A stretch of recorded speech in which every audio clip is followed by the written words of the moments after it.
definitely owe you all some a little bit of updating, if you will, because I have not been uh here like we normally have been. I've had some amazing things happening.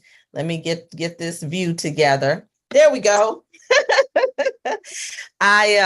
I've had some amazing things happening. I don't really come on here with bare face and everything. I don't have any juice, anything to juice me. I'm coming as I am today, because life has been moving so fast for your girl. I guarantee you, for those of you who know the context of what I'm saying, when you say yes to yourself, when you say yes to your calling, when you say yes to the thing that you may be resisting the most, that is the thing where your gift will make room for you. But you won't know your gift made room for you from philosophy. You won't know your gift made room from you from what somebody else told you. You have got to say yes and move, and let the path unfold as you walk it. So those of you who don't know me, I am LaTanya Taylor, affectionately known as the Rev Coach, the Juicy Spirit Mama, the Priestess of Purpose, Pleasure, and Passion. May is my birthday month. I am a proud Gemini, and I am coming in here on the wings of Gemini energy that moved into Jupiter. And so we have a lot of updating to do planetarily. But before we do that, we are going into Father's Day weekend. And what does that mean for some daddyless daughters, or as some of you all say, I got daddy issues? What does that mean? Well, I have brought a special guest because we are doing shift talk now in these sacred containers. There's a special group for you and everything in the sanctuary that's completely free. And so you'll be getting notifications either through email or through the VIP text list. Once you're in the group, it'll come to you automatically. If you're not a subscriber, I encourage you to see the link in the chat right now. There's a link in the chat to subscribe so that you can be notified. So this week, I would like to bring on my sister, my friend, who you all have heard from before in other spaces and places. We've done a special session together called Nurture. And those of you who experience Nurture, you know Dr. Tina, but Dr. Tina has over 25 years of experience in psychological adjustment services, specifically for Black men. And so she has serviced Black men in addiction, trauma. She specializes in those areas, and also a merit of other therapies and modalities. But I love that Dr. Tina works with Black men, and this is the perfect week for us to talk about Daddy and me and our relationship with Daddy. Now, I don't come to you as I'm a daddy's girl, but I'm a daddy's girl that had daddy issues. Half of the issues that I had were not my own. Some of them were projected onto me because of my mother's trauma. But because of that, I had to do deep dive work around Daddy. It started with Daddy. When I first started on my journey, before even becoming a coach, I went in with daddy issues. So I thought. I wrote about daddy issues. And I believe, oh yes, so I'll see if I can make it available in Shift Talkers. It's called Still Daddy's Girl. I wrote a piece right after my daddy died. And my father is my chief ancestor right now, who sits at the gate, who sends me messages, who protects me for anything that I'm doing on a spiritual level. He is my guardian. But I didn't know that when he was living. I didn't understand that when my daddy was here. I could talk to you about my relationship with my father and my lessons with daddy. But what I can tell you is I knew in this work that I would help other women get free from their daddy issues. I will also tell you that as I got free and continued on to do the mother work, the divine feminine work, the mother wound became more obvious later. Why? Because daddy was an easy target. Daddy was an easy target because he wasn't there. He was the one who my mom was upset with, and he was a leader in that part of the narrative of me believing that I was unloved, that I was abandoned and rejected. None of that was the truth. But it was my truth for years that conditioned the choices and the decisions I made in love, the choices and decisions I made about myself and how I moved out in the world, because daddy teaches us how to move in the world. Mama teaches us our relationship with self, but daddy teaches us how to move in the world. So on this Father's Day weekend, I want to bring my special guest, who she is not a guest in that way, in the way that we say it, but she definitely is a valuable asset and special to me. So Dr. Tina, would you like to join us? I am here. I am here. Hi, everybody.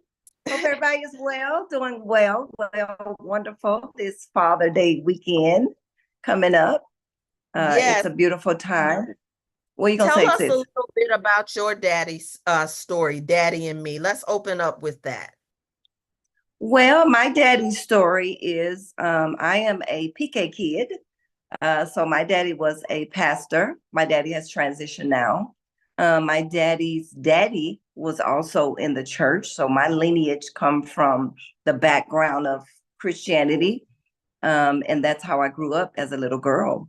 But like many of you, as little girls, when we don't get what we need as little girls, it shows up in our adult life as women. And so my daddy was very busy. He was a world traveler. We moved every 3 or 4 years, my entire life, until I decided not to go again. And so the trying to be daddy's girl in the experience of a little girl, it left me with a lot of issues I too had to contend with and learn about.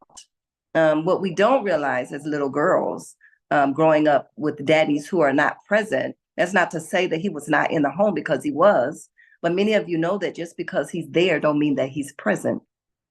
And just because he's there doesn't mean that you're getting the attention that you need at growing up for your spirit, psychologically, for your emotions, for your little girl growing.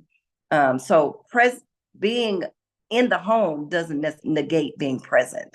And so that too is a lot of issues with girls who are now women who had fathers in the home, but they really wasn't present. And so my daddy was there, but many times he was not present.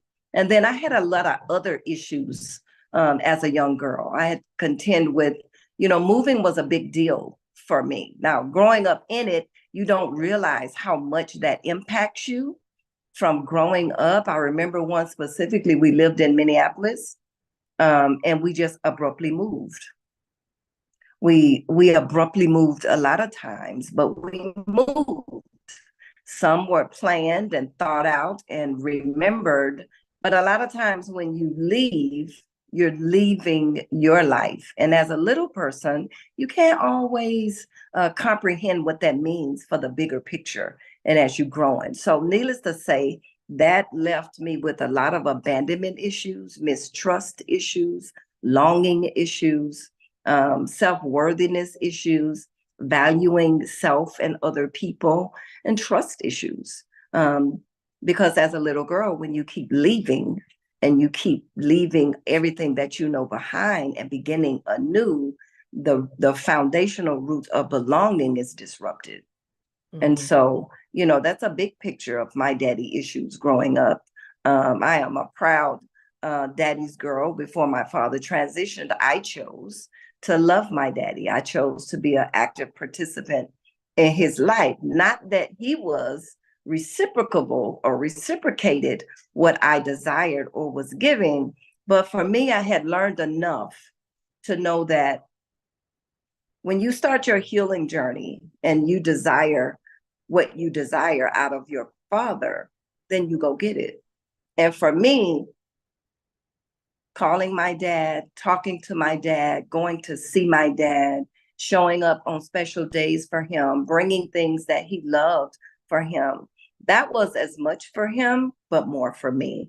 So my forgiveness had taken me through the journey of loving my daddy for who he was and not for who I wanted him to be or for who he was not. And so that was extremely healing for me. And I had a love for him that I had not had for a very long time before he transitioned. And I'm grateful I had that opportunity. Wow. Thank you so much. You went in. I love that, we can talk about it from the healed point of view. But tell us a little bit about the type of work you do and why you chose to work with men. It's funny and it's not. The Most High got a real sense of humor. My adolescence took me down a road, and my young adult life took me down a journey of really looking for love, looking for daddy in all the wrong places, like many of us do, trying to fill a void that as little girls only a daddy can. And so my journey took me, I did a lot of male abuse. You speaking, Latanya? I can't hear you. Oh, okay. Go ahead. It took me down a lot of male abuse, and it took me down a lot of self-abuse. And so as the Most High would have it, when I decided to follow the call that I had been called with, as funny as it would be, for me, I internalized that. My calling is I had to go back and fix, I had to go back and clean up, I had to go back and nurture, I had to go back and help repair the population that I had done the most damage in. So for me, it had became not only healing for them because it didn't start out that way, it became a retribution, if you will, for my own self, my own ideology, and my own healing journey was to go back and make recompense to that I had destroyed the most. And so once my education had started, it became clear that not only did I have an affinity to assist men along their journey, I had an ear for it and I had a heart for it, and I was gifted and anointed to do it. And so that's how my journey began in working with men. Oh, wow, that's good. Say more about where you had done the most damage, because a lot of us don't think that we're doing any damage in our relationship with men. Well, if you think about um, when as little girls, you don't get the nurturing that you deem is necessary for your life because you don't discover that until you grow up. So let's say, for instance, say you had an alcoholic father. You had an alcoholic father. And as little girls, what did you do to get daddy's attention? You would take daddy the newspaper, or you would take daddy his slippers, or you would bring daddy a beer, or you would shield daddy. When people come around, you would try to protect him. You would try to intervene as a little girl. How does that materialize in your adulthood as a woman? You may find yourself people pleasing. You may find yourself um, coddling. You may find yourself overextending yourself. You may find yourself having no boundaries, and you'll just do whatever daddy, who is now maybe your partner or your husband or any other significant other in your life, serving and serving and doing and doing and extending yourself. But it stems from the little girl. And so we have to pay attention to the roots that we develop. We're a flower. And so, but to this flower or tree, if you will, there are roots and they run very deep. And so if your roots are not healthy, or they're toxic, or they're imbalanced, in order for you to discover as a woman how you are, how you came to be, because I'm sure some of us, I didn't know at the time, why am I like I am? I didn't know that. I had to go back and discover how I came to be and then decide who I want to be, that's the work. I had to work on becoming who I say I wanted to be. Mm-mm. And it's possible for us all. Okay. Wow. So how, what is it that and you also have sons. Yes, I have sons. And so as a mother a mother therapist, because it's like an oxymoron, because mama is already therapist. Well, some of them, some mothers can also be the Right. source of the need for therapy, the cause for a son having to go to therapy. But what is it that we tend to look over when it comes to understanding men? Give us some of the top 5 things that we need to understand as women when dealing with men. Well, as a mother, as a son's mother, and some of you are, it's very important that we don't replace our sons with our fathers. We don't replace the relationship. You know, a Ooh. lot of times we say, especially as women, Black women, I'm not gonna do my kids like my parents did me. I'm gonna make sure that they have this, and I'm gonna do this for my kid, and I'm gonna do that for my kid, and I'm gonna be there, and I'm gonna make sure that he have this and he have that. When in actuality, giving to your kid is handicapping them, if you will. There is a thing that we don't want to transfer our lack to our kids, especially our sons, because when we just give and we just do, for lack of better terms and not a therapeutic term, we make them sorry. We make them looking for women that do for them, give to them, um, shoulder them, nurture them, provide for them. We end up being in a position to where we the end all be all, and we become our sons, our partner's mother. And so what I discovered from my own sons, because my youngest son, who is 36, 36, is that he told me one time, he said, Mama, you made it look easy growing up. You made it look like we didn't have no issues. You made it look like we weren't suffering or we didn't have the things that we had. You made it easy. And as a man now, he tells me, he said, I would have preferred that if you showed me what you were going through, if you shared with me the emotional state that you were in, because I didn't get that.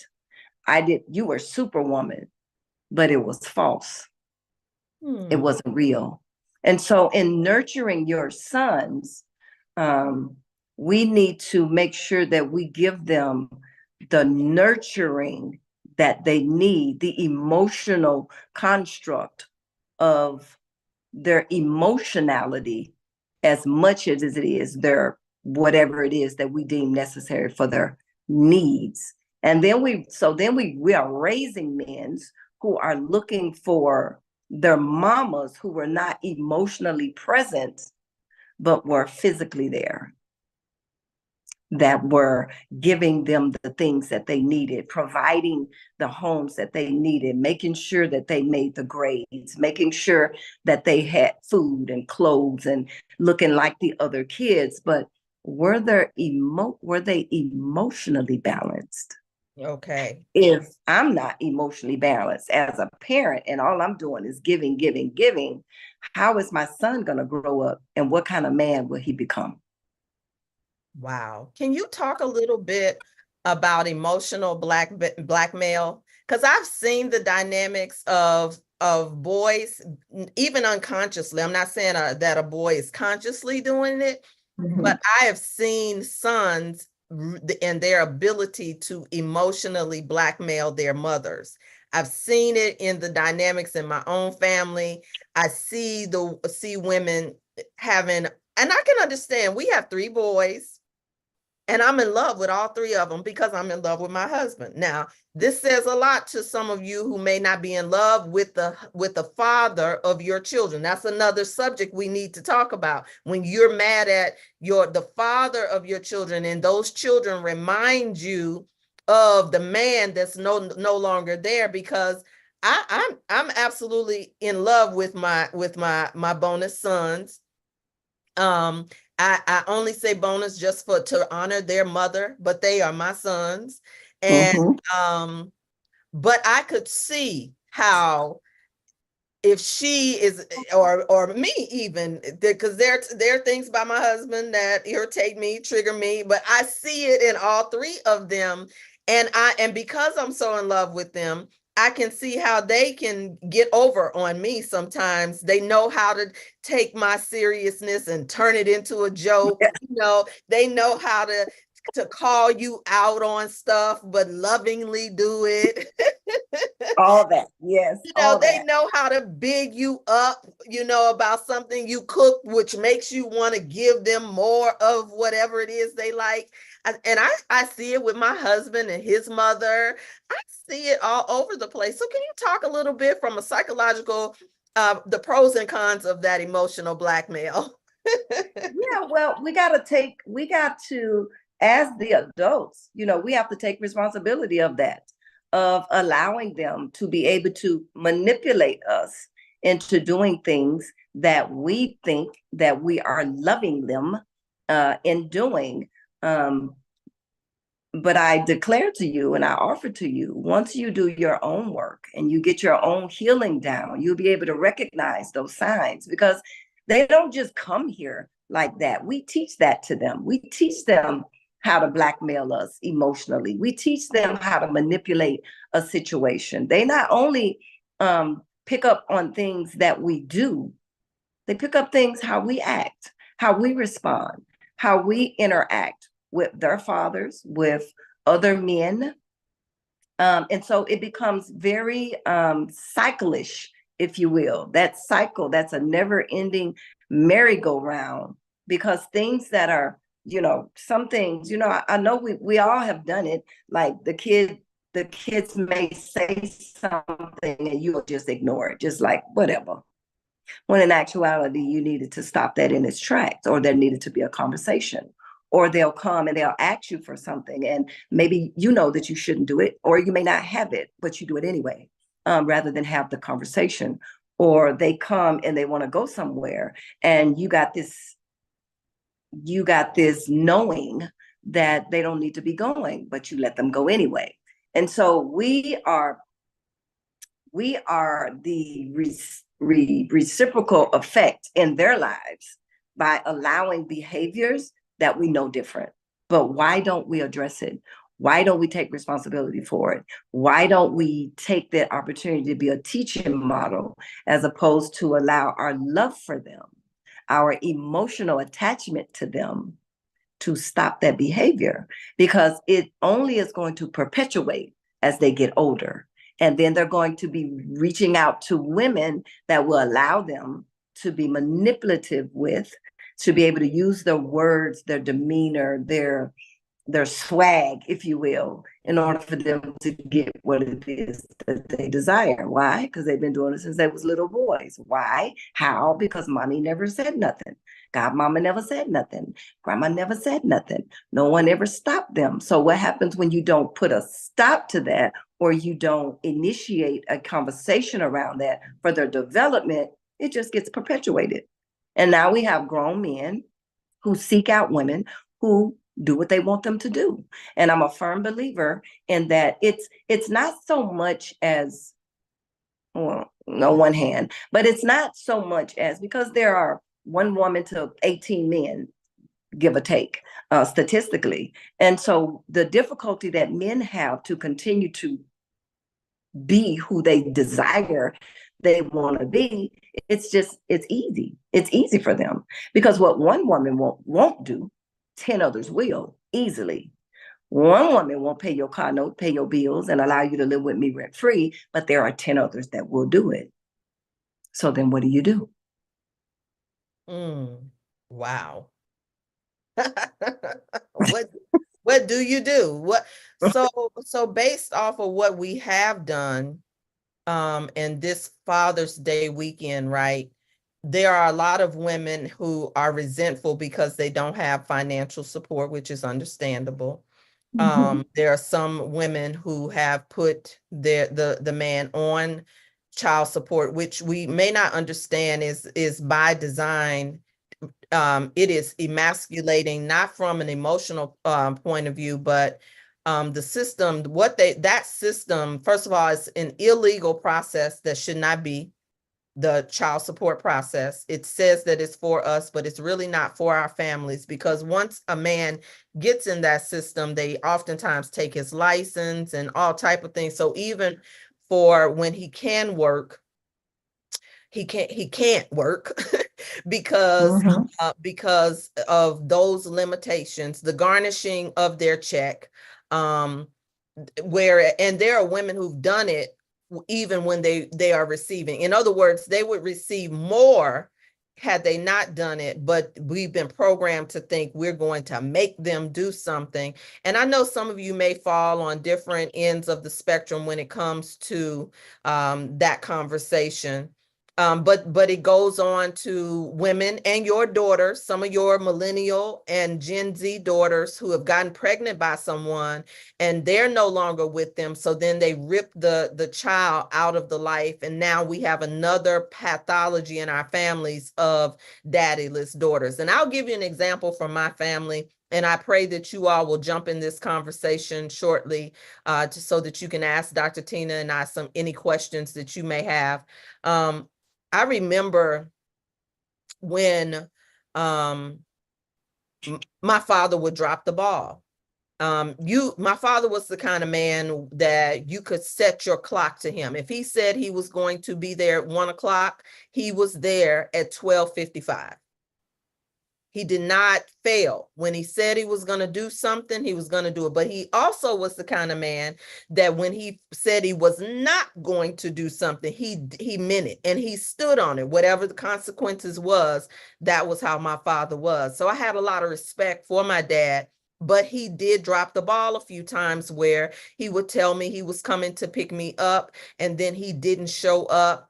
And then I would I would almost go into a grief anxiety attack. At that time, I didn't know it was anxiety. That would then trigger my asthma, which would then trigger my mother, and all of the things she said while I'm in a full-blown physical experience.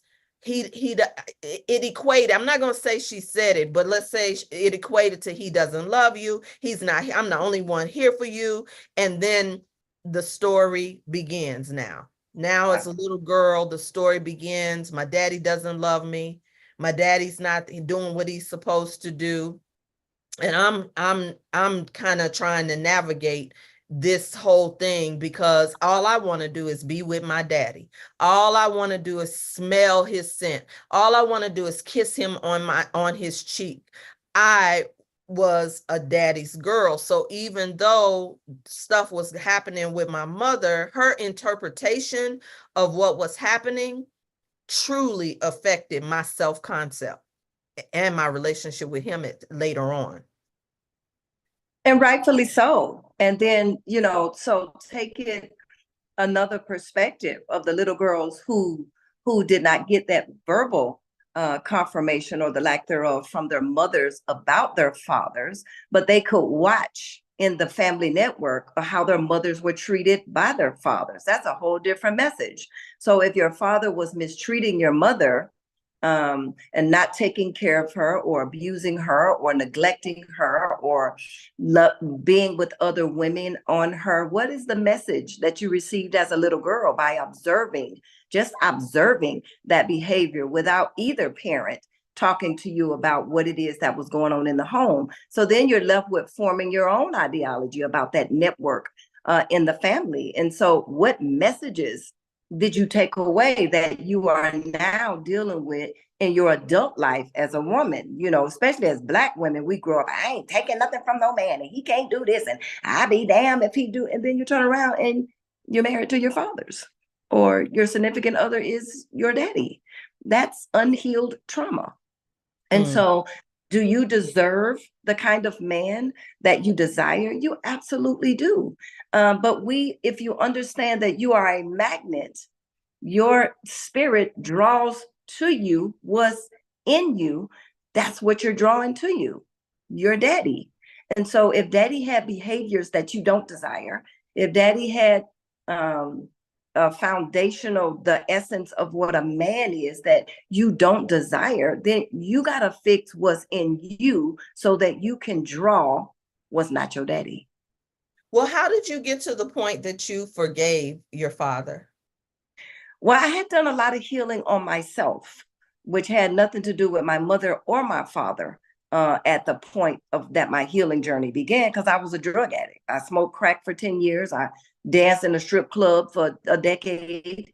I was on the streets. I would send prostitution. I did a lot of things to me that when my healing journey began, I really became the priority. And I took a what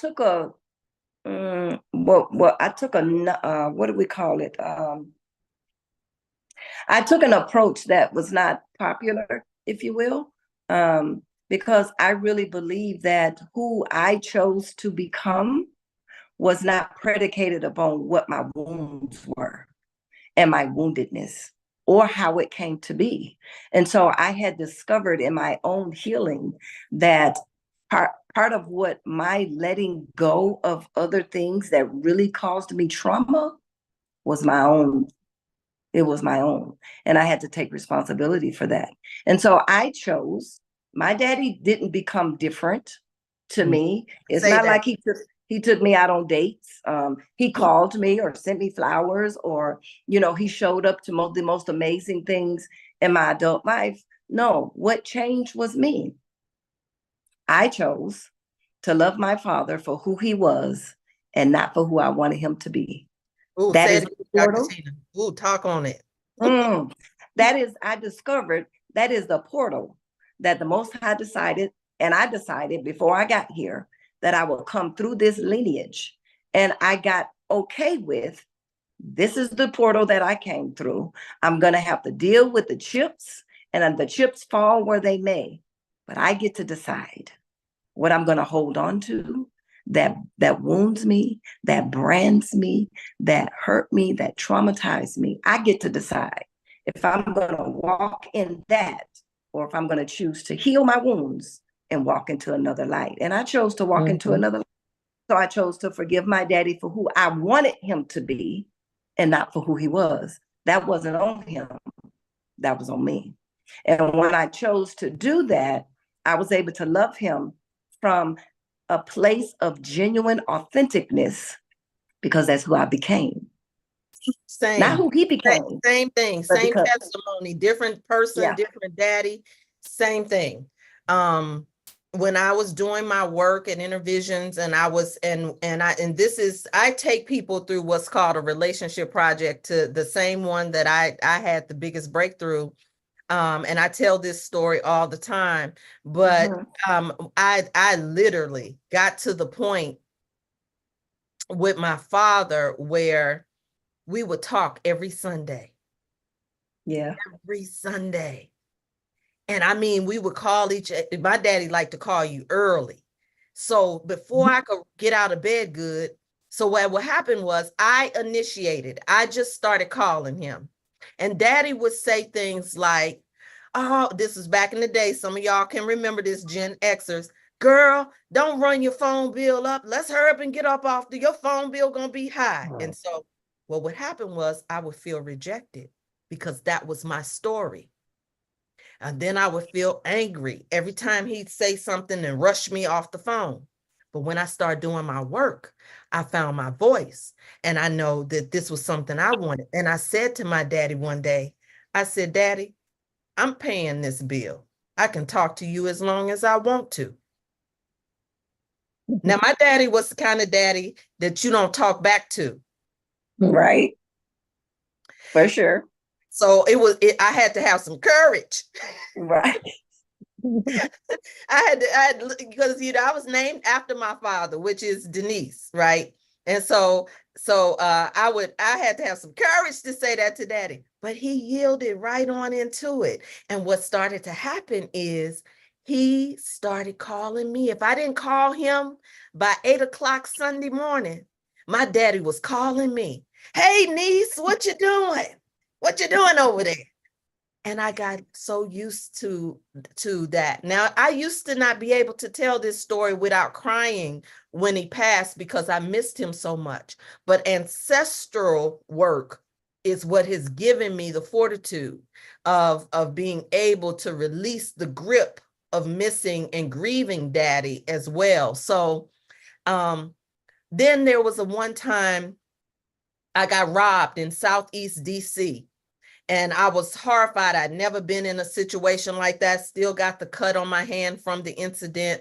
And my daddy found out about it. He called me. He said, "Don't you know I'm always here for you? Why didn't you call me?"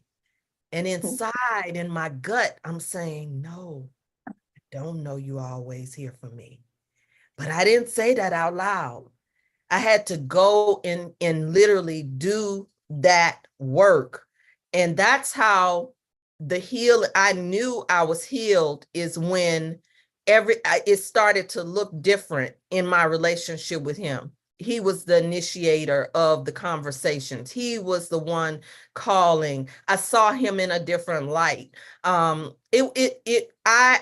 really have no regrets when it comes to my father. I wanted, when I would go visit him, I would go and play in his hair. My daddy had wavy hair. I get my curly hair from that side of the family. So I go and just sit next to him and rub his waves. Now, I used to be afraid to do anything like that because I perceived my father as being cantankerous, but he really wasn't. He was, and this is where understanding astrology comes in. He was a Cancer, and Cancers have a little nippiness to them. Cancerian men, they'll tell you, don't do all that, but they want it. So, but I didn't know astrology back then. So that's why understanding your blueprint, your parents' natal chart really does help. So, I know I got started late, and I do have a client. I want to get your questions, your ahas or digestions and reflections about your own father, your daddyless daughter breakthrough, or the one that you want to have. You can set that up in the question that you asked today or the reflection that you share. I do ask that you be concise and to allow someone else a little time to speak. We have about 10-15 minutes. Who wants to be first? I would like to go first, if I may. This is Tia. I'm on camera. Okay. All right. I'm in my car going to the airport. That's all So right. That's okay. Sorry. Well, you don't have to ever be sorry to bother me. Now, go ahead. so I just want to say, Is she Dr. pretty? Thank you. I just want to say, Dr. Tina, Today? thank you. You said so much. Okay, so let me try to, okay. Oh, I'm sorry. Now, I'll let me put her ask you on something mute. really Tressa, I'm quick. putting you on mute. You okay, go ahead. Okay, so I want to say a couple things, and I'll be real quick. So what I heard you saying about the mother, the son, us raising our sons, what I understand and heard from my mother and saw it through my great grandmother, who was born in 1900, is that we raise our sons, right, and love our daughters, right? Yes. I'm so guilty of that because I saw it and I'm so guilty, right? So I understand that, and thank you. You just brought it for me again. I want to say with my father, I did not know, I wasn't able to verbalize anything until I was married. And my husband had a daughter whom he loved, and they loved each other. And I saw it. I just couldn't understand why I didn't like this child. And what I understand is not that I didn't like her, but I was jealous because she had what I didn't have. She had her dad, the love, all of the things that I didn't have that she had. And my father was in prison most of my life. When he died, he died in prison. And I feel honored to go to jail, bring his body home in my van, right? And that was my way of just saying, Daddy, it's okay. I love you. regardless, right? I respect you. And this is my last ditch effort, right? To show you that is to bring your body home in a bed, and play Steely Dan all the way home, right? Because that was his favorite band. So I just want to say thank you because I got some breakthroughs and I don't want to take up too much time. Thank you, Dr. Tina. I'm headed to Minneapolis. I heard you say that. That's where I'm going right now. You are so welcome, my love. You are so welcome. And I am so grateful that you were there and honored to go pick up your father's body. That's a beautiful gift. Yes. Yeah. All right. Who's next? Any reflections or questions on how you can get to this place of being free from the daddy wound, the hole in your heart the size of daddy?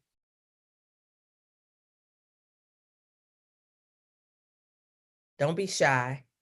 We did the hard work for y'all.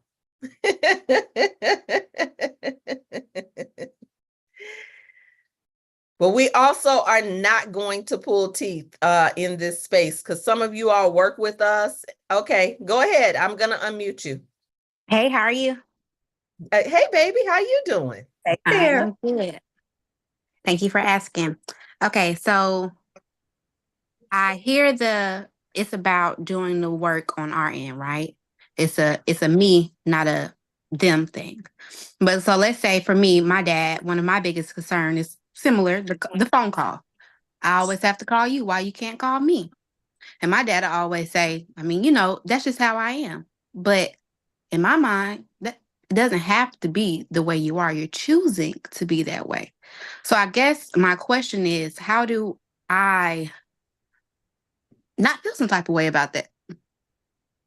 One of the things that helped me, the first thing, and I know you're younger than me, but I remember Minister Farrakhan saying, somebody has background noise. Can you go on and mute yourself out, please? I remember Minister Farrakhan saying one day, he said, you were not born to be the judge of your mother and your father and how they parent and love you.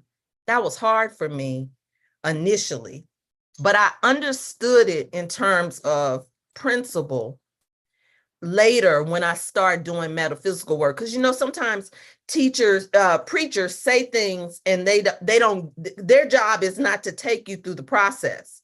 But literally, when I say, okay, let me let go of that, what do I want? Well, I want daddy to call me. Okay, well, if I'm the law of attraction, I'm the shifter. So when I start doing this work, and actually doing the exercise that I take through women through, I started to envision what I really wanted to receive from my father. But what I also learned is in my meditation and prayer work is I was my daddy's gift. I was the one born to teach him how to love. So then I proceeded to operate in my gifts. And literally, I got exactly what I wanted from my dad, but I did have to initiate. I later understand that now. So that is a very valuable question. Dr. Tina, do you want to share your version, your way, what you suggest? Yeah. So maybe if you want to talk to your father, don't put limitations on it. If you want to talk to your father, call him. If you want to see your father, go see him. It's when we start putting limitations on it and we start thinking about what, he don't come see me, he don't call me, he don't do this for me, he don't do that for me. But is that what you want? Is that what the desire is that you want to receive? And so I'm just a firm believer I believe in going after what it is that I want. I wanted to hear his voice. I was not focused on about what happened to me prior to that, or what he did or what he did not do, how amazing he was or the lack thereof, what he brought to me. It became, this little girl wanted to hear his voice. And so I called. So now, if that's a big issue for you, you're thinking about you're projecting, you're asking the question, that's interfering with the connection that it is that you're desiring to get from him. So I would submit to you to dig a little deeper in that, because you'll find that that's connected to something else. Because what you really want is to talk to your daddy. So I offer to you, whether he calls you or not, you want to talk to him, call him. And if that keeps being a psychological hindrance for you, then I need you to go deeper, because that's connected to something else. And it's directly connected to the story that you already are telling yourself about daddy and what he didn't do and what he should do. And when you can let that go, whatever that story is and whatever that work is, you're not doing it for him, you're doing it for you, and you'll be able to use it later in other relationships. And you will also see a divine turnaround happen sooner than later. I guarantee you. Okay, thank you, ladies. The other thing about understanding men, Dr. Tina, you can validate this or not, is how many of y'all date men that don't like to be on the telephone? Come on, a lot of men don't want to be they're not on the phone. How many of you have the same issue with men you date? They don't want to be on the phone, or they text one word. Right, especially texting, for sure. Yes, that is certainly true, especially older men. Yeah, the evidence is out there that the men don't like to do that. They like in person. They like in-person interaction. So we have to also learn to understand men. And also, when you've grown up in a family of women, a woman-dominated family, it influences how you understand or don't understand men. Okay, go ahead. Somebody else was in line to say something. I just wanted to say my situation was a little bit different. My dad died when I was 3, and I've always known I was a loved child, and my daddy loved me. And I talked to my daddy through a picture in the sky. And so I always knew my father was around me. But as I grew up and I had my kid's father, I poured all my love into him. And now today I like older guys, like you said, they don't like to talk, but I am a talker. And I used to talk freely I still do talk freely to my father through a picture in the sky. But what I noticed is that I had my children. And because there was conflict with my kid's father and just certain issues, I was young. I was a baby myself. I didn't know myself. I noticed that through my boys, a lot of issues that I dealt with came out through them as they were growing up. So we were having conflict. There was even a neglect. I felt like they was neglecting me. Just issues that we always was going over. I was overprotective. And I didn't have my father to be there, what I wanted. So I did that to my children. But it wasn't until I actually did the work on myself, taking one of your classes, and I had to realize that these were my own self-awareness issues. And I was looking for that validation and seeking it from a guy, but I couldn't, because I had to love myself first. And that's just what I wanted to say. And now today, I'm able to have a healthy relationship with my kids. And they're able, because they're now grown now. And I was a horrible mom when they was a teenager, but now life has happened to them. And they're like, Mom, we see what you were going through. You should have told us. I appreciate you so much for being able to say that you were a horrible mom to your kids, male or female. Iyanla oftentimes will own that in a way and help women to own that. Hey, I was a horrible parent.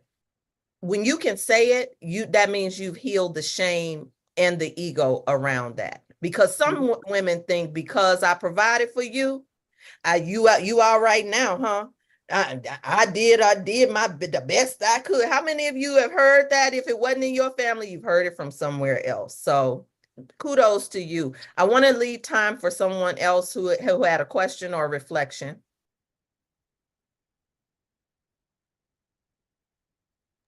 Hi, this is Michelle. I have a reflection. I have a reflection. One, I appreciate this this conversation, very much so.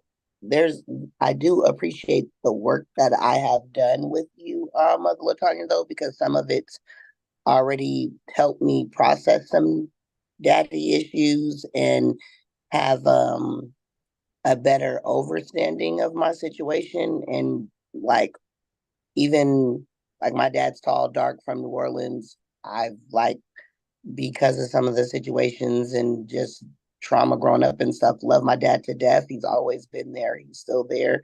But it's that tough, drill sergeant, New Orleans, NOLA, like, get it right, and you get it right the first time, and you know what I'm saying? Like, we ain't doing all that. And then separation from, divorce. And I was a daddy's girl. I'm the only daughter. And I mean, everybody knows that I'm a daddy's girl. My brothers know that as well, but it's that, it's that toughness. And then, and for me, it was like, I felt like I needed more, like, I was just looking for something a little bit different because it made me, I'm tall, dark skinned. So then that's like, you have to ebb and flow it differently. And so that makes me have this toughness because that's how my daddy raised me. And then I don't know, then in looking for love, you look like, I wasn't looking for nobody tall and dark. It was just like the total opposite. And that's just like being real. I didn't want anybody who was like, it was just different. And but then it's like, that's what I really desire. And for me, my love, like, my kids' fathers, like, my daughter had her dad in her life, really, like, it was that same. I knew the affection of my dad and their relationship. I loved it. But then my daughter lost her dad. So for me, it's hard for me because I have my dad, and my daughter, I can see in her eyes, like, she's like, it's just something that she's not, you know, she's she's missing that piece. And they were like, it was real tight. And he was a different kind of, like, the loving, hugging, all that smoochy stuff that I wanted. That's what he gave my daughter. Like, her dad gave him. And so for me now, it's like, I'm even in relationship, I'm trying to do the soft girl thing. And because of the grief, because of the love loss, Soft girl, it's you're trying to been, do the soft girl thing. yeah, I'm trying to do that thing. And then, you know, like, being more free with my dad, like, understanding, like, okay, you're gonna be who you are. Like me, even with the deaths, I lost both of my kids' fathers, you know what I'm saying, which is not normal. I have 3 kids and both of their dads are gone. And those were my love life. We were in relationships for over 7 years apiece. So my first love was one, and and it's like hard. So then it's like, oh, doing the work, being juicy, trying to go deeper. Like, She said, being okay, juicy. I'm like, I have sons. And it's just like, yeah, and that thing, we raise our daughters, love our sons, but I'm like, in relationship, I'm trying to, you know, I'm around a lot of men in my family. It's kind of equal, but I'm the big sister. I'm the one that they all call for stuff, and like, hey, they listen to me. Like, I'm the one that they even listen to. And and it's like, but then they're like, why are you still single? Like, so I'm single. I've been single for a long time. And it's like, for me, I look good. I'm doing stuff, I'm the one people call to pray all the time. It's just, so I'm having my own, like, what's the male, the connection thing for me in relationship to men, and what is that? What is that? And yeah. and and That and that's how a can valid question. You have a lot of dynamics, a lot of each one of the layers that you mentioned is separate. Grief is separate. Your own relationship with your father is separate. When you try, when your daughter's relationship with her father separate, but when you try to lump them all together, it's going to overwhelm you. If you are processing it the way that you just reflected on it, how do you eat an elephant? One bite at a time. And it's okay that you've done the work. You can tell she's juicy. She's talking about being juicy. But juicy is like joy.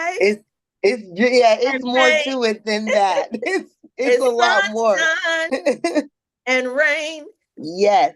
Come on, sing it now. Listen. Joy. They both can exist together. Yep, Joy and pain. We think sometimes being juicy, because joyful is the first principle of juicy, is that it's supposed to all be juicy all the time, and our juicy is gonna get us what we want. But no. But juicy, but what do we talk about? We talk about a juicy rebirth. And so that rebirth, you got to go through the labor. And a lot of times we don't want to go through the labor pains. We want a spiritual, emotional, mental epidural. I don't know how many more labor pains I can go through. I'm trying to like fit the pieces. Like, I know they're separate elements. You're not supposed to know. Okay. Just remember how did I open this session? I said, if you say yes to yourself. But go ahead, Dr. Tina. We're going to have to close out. It almost feels like we might have to do a part 2 or something because I have other clients who are waiting on me to get started. You know, I love coming in here, but this is going to be a summer series, not like us. So we're going to deal with money. We're going to deal with love, sex, and money, purpose, pleasure, passion, and profits. And we're going to have some special guest experts like Dr. Tina, but I want to give you the right to close out, Dr. Tina. So ladies, I want you to remember this. What we focus on in life, what we focus on, we tend to feel. We tend to feel that. What we focus on, we feel. What we think about tends to happen. It tends to happen as an emotional consequence. Remember, focus, feel, think becomes your reality. That's the consequence of thinking. Now, we think consequences is always in a negative sense. No, it's just the reality of what it is going to be. That's the consequence of you thinking. So change your thoughts, change your reality. Your reality becomes your feelings. So get into the emotion of what it is that you desire. Focus on what you desire, not what you presently have or what you didn't have. Get into your now, because it's not what was and it's not what will be. It's what is it now, and get in the consequence of that. Ooh-wee. So I encourage you, those of you who joined today, to get into the space where we are in Shift Talkers. Shift Talkers is a free community where we could keep the discussion going. And so I want to say that I will post the link on the Instagram Shift Talkers channel. My goal is to close the Instagram Shift Talkers channel. I want us to be able to talk with each other on social media. You just talk in the comments. I may even consider TikTok later, an additional day for TikTok. But I'm divesting a lot of my energy from these platforms. Instagram is broke right now. Everybody that I know that's using Instagram is it's broke. You get on there, you try to put on guests, they can't get the guest on. There's a lag, and I'm over it. And so in living a softer life, I'm not forcing myself to do something in their algorithm and be their employee. I work for myself. And so I have options, and so do you. And so this will allow us to talk, connect as a community. And so I've been wanting this. It's been here all the time. So make sure, I'm going to post the link in the Rebirth Woman group on Facebook so that you can get into Shift Talkers, which is free. You can continue this discussion if you did not get a chance to ask a question. If you want, and we'll post Dr. Tina's information, but she works with men. Do not call her to try to it's for the men, the sons, the fathers, the uncles. A lot of you all are asking me, LaTanya, why won't you work with men? Because I'm called to you, to women. So Dr. Tina and I are talking about doing something together, co-ed, where we may be able to have mothers and sons, couples, real soon. So if you like that and you want to be in that conversation, let's keep the conversation going, especially if you're triggered this month. So I'm going to post Dr. Tina's information in the Shift Talkers group.